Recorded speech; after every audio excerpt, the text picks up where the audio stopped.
All right, so we've looked at critical numbers and where the derivative is undefined and also where the derivative is equal to zero. Now, here is where the confusing part can be. So even though we set the derivative equal to zero and look at the derivative where it's undefined, not all functions will have critical numbers, okay? So one of the things that you have to really, really watch out for is the domain of the function. So any point that is not within the domain of the function will not be a critical point. So if the x value that we found is not in the domain of the function, so in other words, I can't plug it in, then it is not going to be a critical point. So for example, look at all of these points that we gathered. That means if there is a number that I can't plug in here, right, or I get something undefined, that is not a critical point. Now, the good thing is that all of these guys are within the domain, so you can actually plug it in, and I'll get an answer. Okay. Now, there's some certain functions where that doesn't happen. There's certain functions where you solve it, and then you do everything, set the derivative equal to zero, solve it, and look at the word derivative is undefined, and you end up getting things that are not quite critical for critical points. Now, could there possibly be a way for me to know when is a critical point going to seem like a critical point, but it really isn't? And that's with rational functions, okay? So if you have a rational function, so remember some sort of function divided by another function, right? Let's say g of x. And really what we're looking at is the g of x portion. So if something, it cannot be equal, if something will make the entire function equal to zero on the denominator, then this function has vertical asymptotes. Okay, so it doesn't have a critical point. It doesn't have a max or a min or anything like that. It has a vertical asymptote. Okay, so you can save yourself some of the steps by identifying the function as a rational function. Okay, and we know that this function will have asymptotes instead of critical points. So in other words, if I know that this function is a rational function, I do not need to check the derivative equal to zero. So if I know that this function is a rational function, I do not need to check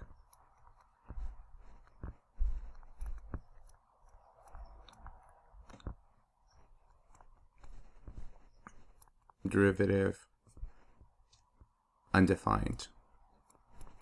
So I just need to set the derivative equal to zero and solve, and let's see what I get. Okay, so that's one of the things that you want to be very careful with. So if you have some sort of rational function, nothing really cancels out, nothing is like, so, and you can see that the denominator is going to be equal to zero, right? So for example, this problem that we're going to do right now, you will see that you don't need to check the derivative where it's undefined. So let's go ahead and do an example so that you guys can see.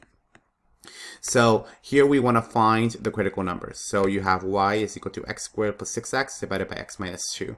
So already I see a rational function. I see x minus 2. This guy, so notice that if x equals 2, if I do the whole critical number stuff and try to find the critical number, if x equals 2 is one of the answers, I will exclude it. That's not a critical point because that's not a critical number because I can't plug in 2 back in here and get an answer. All right, so let's go ahead and find the critical numbers. So I'm going to go ahead and highlight this. So let's take the derivative of this guy. So I'm going to have low d high minus high d low over low squared. Okay, and low in this case is going to be that x minus 2. So x minus 2 goes in here. And then x squared plus 6x is going to go on the top. X squared plus 6x. X squared plus 6x. All right, so let's go ahead and simplify this. X minus 2 times 2x plus 6 minus x squared plus 6x times 1. All over x minus 2 squared. Okay, so let me go ahead and FOIL all this guy out. So you're going to have 2x squared plus 6x minus 4x minus 12. And then you're going to have the minus x squared minus 6x divided by x minus 2 squared. Remember, what we're going to do is we're going to set this guy equal to 0. All right, so now this is going to give me, so this guy and this guy is going to give me x squared. The 6x are going to go away, and I'm left with a negative 4x, then a minus 12 divided by x minus 2 squared. I'm going to set that is equal to 0. Now here, notice what I was just talking about when the derivative is undefined. You can see here the derivative will be undefined at x minus 2 squared equals 0, which means x equals 2 is undefined. But notice that the original equation was already undefined at x minus 2, so therefore it wasn't in the domain, so this is not going to be a critical point. So you can already say that even if you have a rational like this, you don't need to check the derivative being undefined. You know that that's going to be an asymptote instead. So this guy's going to be an asymptote. Okay. All right, so we don't need to really worry about the derivative being undefined here in this case, okay? Now, be very aware that that's very different than the previous problem. The previous problem, the derivative was in the denominator, right? See here, we had to check the derivative being undefined here because if you look at the very original problem, the original problem did not have an x in the denominator, okay? But when we took the derivative, we now ended up with an x in the denominator, so you had to check that. Okay, in this case, it turned out that it's not defined in the beginning and it's not defined here. Therefore, it's an asymptote. It's not a critical point.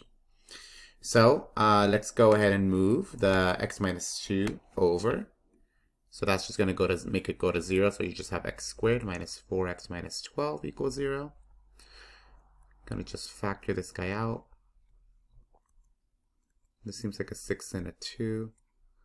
Then a negative and a positive. So you get that x equals 6 and x equals negative 2 are going to be my only critical points. Okay, so this is going to be it. Just to double check this part, let me go ahead and just graph this really quickly so that you can see that x equals 2 is actually not a critical point. I'm going to graph x squared plus 6x over x minus 2. So I'm going to have this here.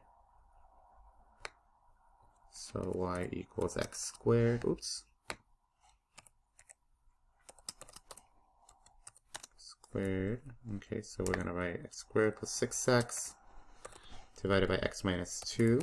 So you can see here the two functions that we ended up getting, or the two critical numbers, were x equals negative 2. That's where the derivative was equal to 0. You can see a horizontal tangent here and also horizontal tangent here at x equals 6, which is basically the 2 points x values that we saw. We also see the critical point, right, which is at 6 is 18 and at negative 2 is just 2. But you can also see here that at x equals 2, so let me zoom in. You won't quite be able to see it, but at x equals 2, you get this asymptote, right? X gets closer and closer to those values, right? But they just, as I get closer and closer to 2, I just do not get anywhere. So you just have an asymptote here going this way and also going the other way, this other direction. Okay, so you can actually see that there's no critical point at x equals 2 because it wasn't in the domain in the first place. Okay, so that was this one. Let's go ahead and do the next problem. Okay, so y equals x plus 4 divided by 2x squared plus x plus 8. So same thing. Notice that we do have a rational, right? We do have a rational. And one of the things that you can already see is you can literally take the domain of this guy if you really want. You can look at the domain and you know that for rationals, denominator cannot be equal to 0. So you can straight up just already see what exactly this cannot be equal to and solve for that if you want to. But notice that in this case, I'm not really going to do that. I just know, okay, I'm not going to check the denominator. You can check the factoring of this. I don't think this factors, I think. So you would have to probably use polysolver. And actually, let me go ahead and do that real quick. So I just checked polysolver, and basically what you end up getting is complex answers. So this is complex solution. So actually, it doesn't even really matter what the denominator was. It's not going to give you anything at all.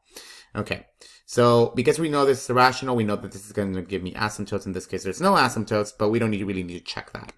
So let's just take the derivative. So y prime, so low d high minus high d low over low squared. Okay. So now let's go ahead and take the derivative of all this guy. So this guy I'm going to get 2x squared plus x plus 8. Derivative of x plus 4 is just going to be 1. Minus x plus 4. Derivative of 2x squared is 4x. Derivative of x is just 1. All over 2x squared plus x plus 8 squared. And we're going to set this guy equal to 0.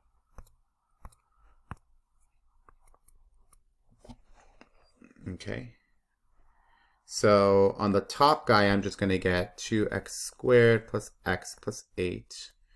Here, I'm going to go ahead and FOIL this guy out. So I'm going to get negative 4x squared plus x plus 16x plus 4.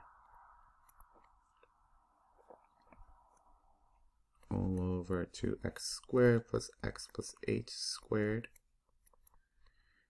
Notice that I can move this guy over, the denominator. I can move it over. That's not really going to do anything, but I'm going to be left with the top. Minus 4x squared minus x. Well, this guy is going to be 17. So minus 17x minus 4 equals 0. Okay, and now combining this guy, I get negative 2x squared minus 16x, and then plus 4 equals 0. Okay, and now let's go ahead and factor this. I don't think this is going to be factorable, but I can go ahead and try to figure out what the solutions are going to be. So you can either use polysolver or you can use quadratic formula. So I'm going to use quadratic formula just because it's going to give me the exact answers. So I'm going to go ahead and just use quadratic. X equals negative b, negative 16, plus or minus square root b squared minus 4ac divided by 2a. So let me just go ahead and just put this in my calculator and see what I get. So I get 16 plus the square root of 16, negative 16 squared minus 4 times negative 2 times 4 divided by 2 times negative 2.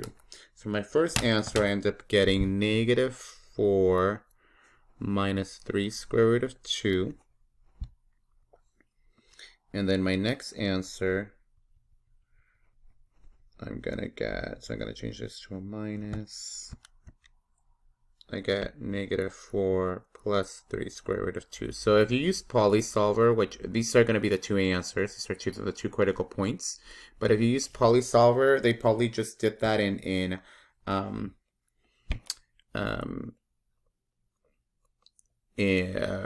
decimal form. So 3 square root of 2, what am I missing? Oh, I messed up. Negative 4 minus 3 square root of 2. And I end up getting negative 8.243. So these are what you end up getting. So this is, remember, this is the exact and this is the approximate. Okay, so those are what we have. Okay, so these are my solutions. All right, cool. All right, remember, we don't care about the denominator. This one's not going to give us anything. Okay, so now let's go ahead and take a look at this last one. And the reason why I'm doing logarithms, notice that this is not a rational, but we know from algebra that logarithms, they tend to have a vertical asymptote at x equals 0. So the graphs look kind of like that. So it's really good to be able to know that not only is rational part of this, logarithms you also have to check. Okay, so let's go ahead and just start up by taking the derivative. So let's go ahead and do y prime is equal to 1 over t squared minus t plus 1, because that's the derivative of natural log, and then multiply by the derivative of the inside, which is going to be 2t minus 1. Plus the derivative of natural log of that guy is just 1 over 4 minus t, and then multiply by the derivative of the inside, which is negative 1.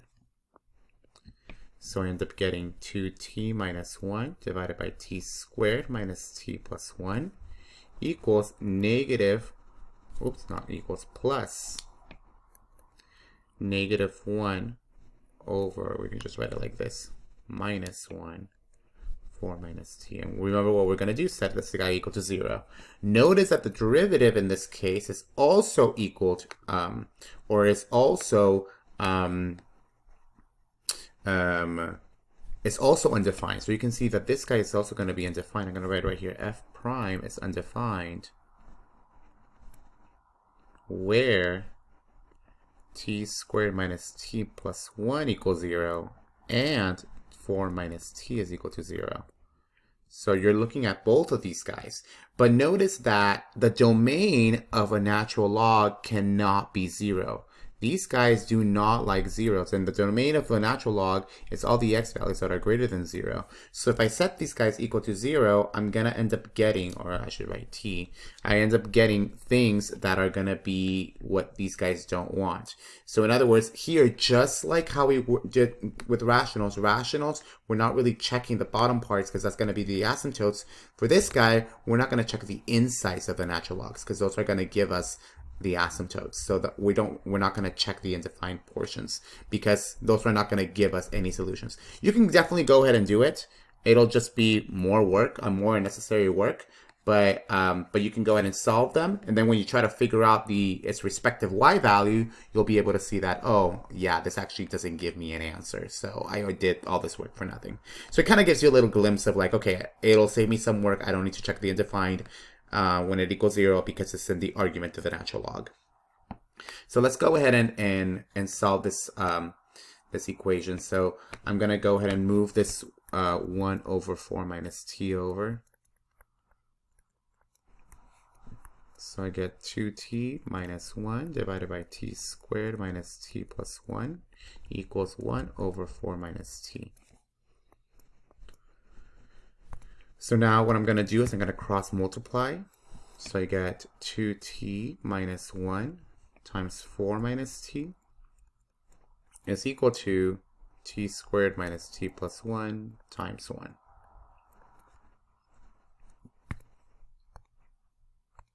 Okay, let me FOIL this guy. So I'm going to have 8t minus 2t squared. So 8t minus 2t squared minus 4 plus t is equal to t squared minus t plus 1. So I'm going to have negative 2t squared plus 9t minus 4 equals t squared minus t plus 1. Okay, I'm just going to move everything over to the right-hand side. So I'm going to add the 2t squared, subtract the 9t, and add the 4 to the other side. Add 2t squared minus 9t plus 4. And what I end up getting is 0 is equal to 3t squared minus 10t plus 5. Okay, so I end up getting that. This also isn't factorable, but you can go ahead and just use the quadratic formula again. So I'm going to go ahead and, this time I'm going to use PolySolver on my calculator. And you guys can go ahead and check this at my t values. So the first t value that I'm going to get is about 0.613. And the other t value that I'm going to get is about 2.72. So you can go ahead and 721. Okay, so that's what I end up getting. You can also use the quadratic formula to figure that out. And now just to quickly check this, so I can always graph this on Desmos and check that these two are my critical points. So let me go ahead and just go. That's when the derivative is equal to 0. So you're going to have horizontal tangents there. So let me go back. So All right, so here I graphed it already. You can see here's a horizontal tangent, 0.613. Here's another horizontal tangent, 2.71. Okay, you can also see that there's going to be some vertical asymptotes somewhere around here. So you do get some vertical asymptotes here. So that's where you would have had some sort of undefined stuff. Basically where this guy, right, and this guy were equal to 0. So you wouldn't be able to figure all that stuff out. Okay. And in this case, it happened at 4. You can see here at 4, you can't quite have, this just keeps going. It doesn't actually equal 4. Okay. So that's basically how you would find critical points with things with asymptotes.